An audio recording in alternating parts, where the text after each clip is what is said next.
The presentation of anarchism as social philosophy which aims at the emancipation, economic, social, political, and spiritual of the human race. The emancipation. Anarchist Essays is brought to you by Loughborough University's Anarchism Research Group.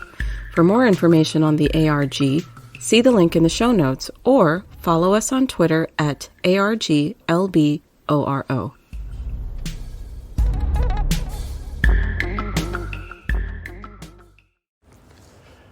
Anarchism and Nationalism, Ng Chung-yin's Anarchist Envisioning of Hong Kong in the early 1970s, by Shing LEE.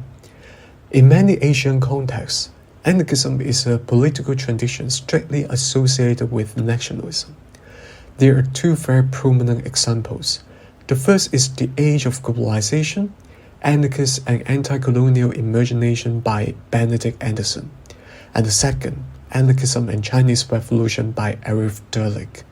They respectively tease out how anarchism informed the national consciousness in late 19th century Philippines and early 20th century China by providing the revolutionaries an anti-colonial and modernizing envisioning of their nations.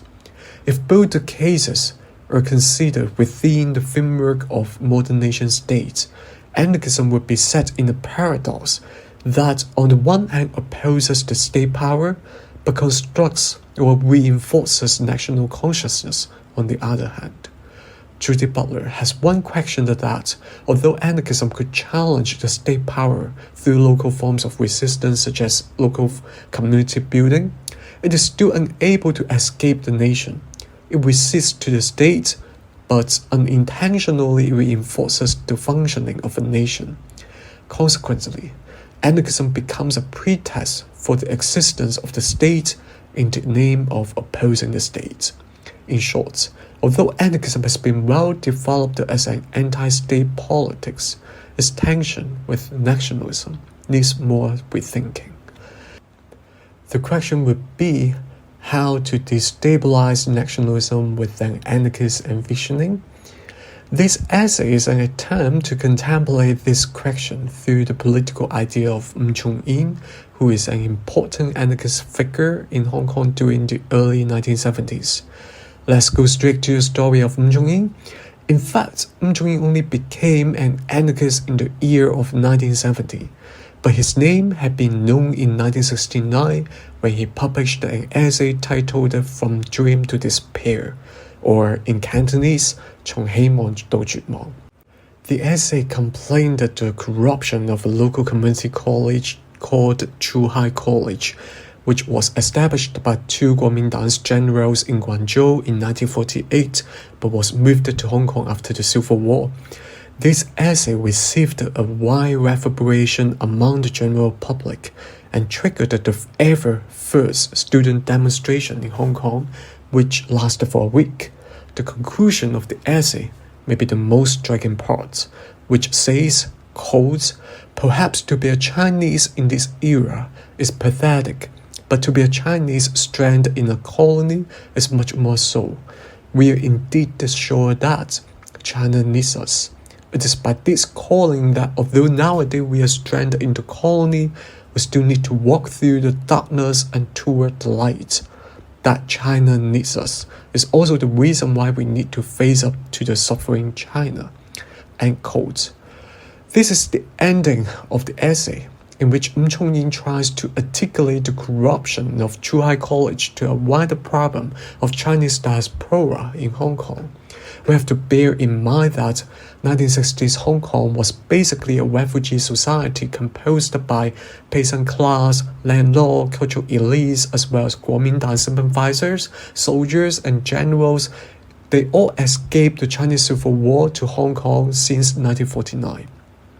At that time, there was a very distinctive diasporic sentiment among the Chinese refugees in Hong Kong, that is, a very strong distrust of political partisanship, including both the Kuomintang and the CCP. Some scholars would call this diasporic sentiment the cultural China, that is, an identification exclusively with the Chinese traditional culture instead of the Chinese political partisanship. In this sense, Ng Chung-yin's essay is an activist variation of this larger diasporic sentiment of 1960s Hong Kong. As Zhuhai College was officially backed by Kuomintang at that time, Ng Chung-yin regarded the corruption of the Zhuhai College as an epitome of the general failure of the Kuomintang to cultivate free-minded youth for liberating China from the hand of the CCP. He also contended that such a failure is precisely why many Chinese youngsters are so willing to stand in the colony, which is Hong Kong, without any desire of homecoming.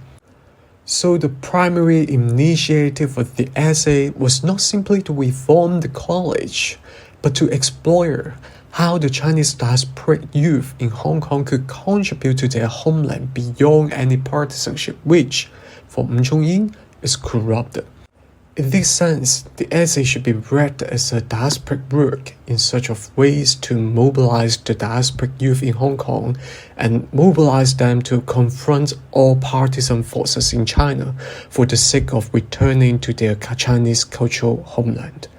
The demonstration failed to achieve any significant fruits, but Ng Chung-yin's essay nevertheless opened an era of student youth activism which has been locally remembered as the Fiery Years, or in Cantonese, 火紅年代. The name of the Fiery Years, the fire, does not only symbolize the passion of the student youth activism which came to the stage in the 1970s, but also the popularity of many leftist theories such as Marxism and Maoism.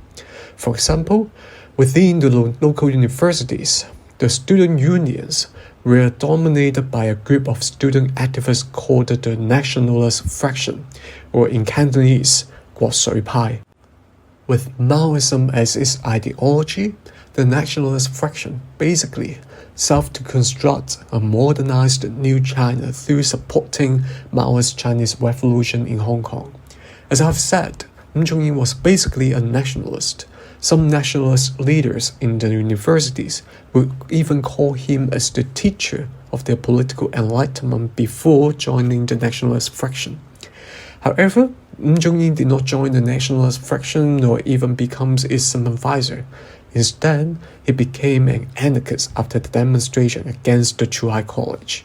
Here, let's go back a bit to the scenario of the demonstration. Besides the students from the Zhuhai College, the demonstration also accommodated many university students returning to Hong Kong from studying abroad. One of them was Augustine Mok Chiu-yu, who is another locally prominent anarchist. He had been an active participant of the anti-war movement when studying in Australia. Ng Chung-yin met Augustine Mok during the protests, and they shared a similar aspiration to instigating anti-colonial revolution in Hong Kong. In 1917, 1 year after the protests, they gathered some other young revolutionaries and published an anarchist magazine titled The 70s Bi-weekly, or in Cantonese, 70年代雙週刊. In the name of anarchism, the 70s Bi-weekly was primarily interested in bringing Hong Kong into the global uprisings during the 1960s that connects Europe and the States to the Third World anti-colonial struggles. The first issue of the 70s Bi-weekly, for example, stated clearly that the magazine is primarily concerned with the global New Left movements, and therefore included reports of global anti-war movement as well as Chinese translation of interview with Herbert Marcus. Ng Chung-yin, as the shelf editor of the 70s Bi-weekly, also contributed a bunch of articles introducing various New Left movements in Europe and the States, ranging from the Free University and the hippies counterculture. He also attacked the nationalist fraction for turning a blind eye to many evil-doing of Maoism during the Chinese Cultural Revolution. Ng Chung-yin understandings of anarchism, as such, basically come from Europe and the States, especially the anarchist ideas developed there during the 1960s. On one occasion, he urged a contributor of the 70s Bi-weekly to read the prologue of George Woodcock's Anarchism A History of Libertarian Ideas and Movements, published in 1962, the prologue begins, quote, "Anarchism, historically speaking, is concerned mainly with man in his relation to society. Its ultimate aim is always social change. A present attitude is always one of social condemnation, even though it may proceed from an individualist view of man's nature. Its method is always that of social rebellion, violence or otherwise." End quote. Here, the connection between individual liberation and social change emphasized by Woodcock's conceptualizing of anarchism gave Ng Chung-yin a justification for his total rejection to all political partisanship without violating his nationalist sentiment that sees social change of China. But the most interesting part of Hong Kong anarchism during the early 1970s may be its anti-Maoist position, which generates numerous tensions with the Western New Left movements. Ng Chung-yin's conception of anarchism was also a weapon to challenge Mao's ruling of China, as it's accused of Mao's mass mobilization in different revolutionary events such as enforcing strict social control over individual liberty. This is why he would attack the nationalist faction in the name of anarchism. However, as is well known, many Western New Left movements during the 1960s mostly took up an uncritical Maoist position due to their anxiety to search for an alternative against the Cold War structure. In 1963, the New Left Review in the UK published an editorial article which titled On Internationalism. In that article, the New Left Review editors accused the Southern Old Left failing to incorporate the Third World into its theorizing of internationalism, and urged them to reconceptualize internationalism from the perspective of the Third World, which was in the rise to challenge the Cold War structure. One of the significant results of this conceptualizing is somehow a romanticization of the Mao's China as the future internationalist utopia, and the belief that the revolution in China would somehow spread to Europe, the States, and even the entire world. This romanticization very soon became a general ethos of the New Left in other parts of Europe such as Norway. As such, when Ng Chung-yin wandered in Europe between 1971 and 1973, he often argued with the European New Leftists over Mao's revolutionary status. On one occasion, for example, a Norwegian Maoist attempted to convince Ng about Mao's China as the world's ideal society. Ng replied that he felt like, quote, "I just come from another planet with no conception of China," end quote. So we can see Ng Chung-yin's anarchism exposing the tension between diasporic Chinese nationalism in Hong Kong and New Left internationalism in the West.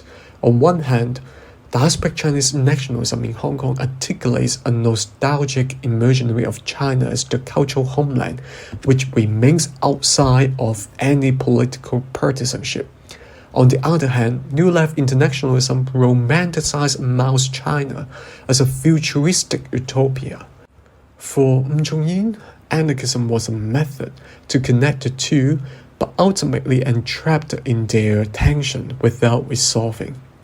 However, it was precisely in this paradoxical position that Ng Chung-yin could open up the possibilities in which nationalism is destabilized.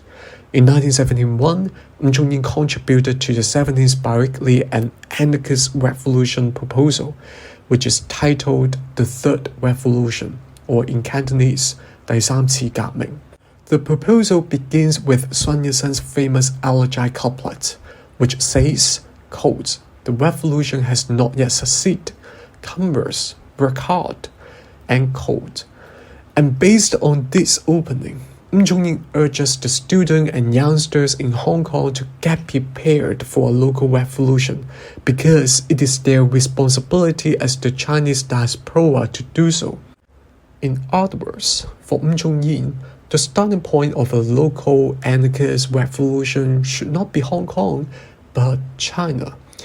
A local revolution in Hong Kong for Ng Chung-yin should be a continuation of the history of Chinese Revolution. However, Ng Chung-yin was more ambitious to achieve an internationalist utopia as the ultimate goal of that revolution. As he said, quote, "The ideal society in our mind entails a new social order, a new economic system, and a new culture. Our new epoch is the epoch of cooperation without class distinction, and also the epoch of beloved. In this new epoch, there will no longer be racial and state boundary. It is the epoch that we have the joy of freedom, no more governing power, dictating partisanship, and the colony. No one could own a house, factory, and means of production because they all belong to the people. No more government." End quote. So here we can see that for Ng Chung-yin, an anarchist revolution in Hong Kong should be a national revolution that continues the unfinished project of Chinese Revolution, but its ultimate goal is concerned with the globe, with the internationalist utopia. So the history of Hong Kong is completed here in this proposal. It has a national past, but also an anarchist and internationalist future. More importantly, it is precisely the expectation of a revolutionary future that the national past is destabilized. In conscripts of modernity, James Scott reminds us that the past is always constructed and reconstructed along with an expectation of the future which is generated from the anti-colonial present. As such, the past of the Chinese Revolution is also reconstructed along with an expectation of an anarchist utopia. Sun Yat-sen never emerges Chinese Revolution as an anarchist revolution. Ng Chung-yin rewrote the direction of this history through an anarchist lens, and consequently, the national past for the diasporic Chinese in Hong Kong is no longer the cultural homeland, but a revolution towards an anarchist utopia. In other words, the national origin has been relocated from the cultural homeland to an anarchist revolution.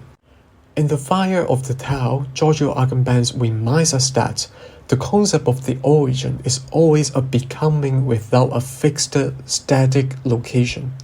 This was precisely the power of anarchism in a particular national context. It could reinvent the origin, in which nationalism may be destabilized, if not cease to exist, or cease to function. Perhaps Judy Butler is right that anarchism could not escape nationalism.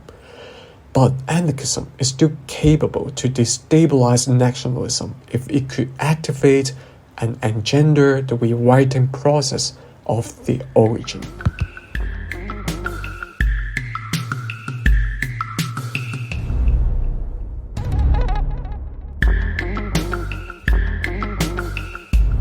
Thank you for listening. To help others find anarchist essays, please rate and review us wherever you find your podcasts.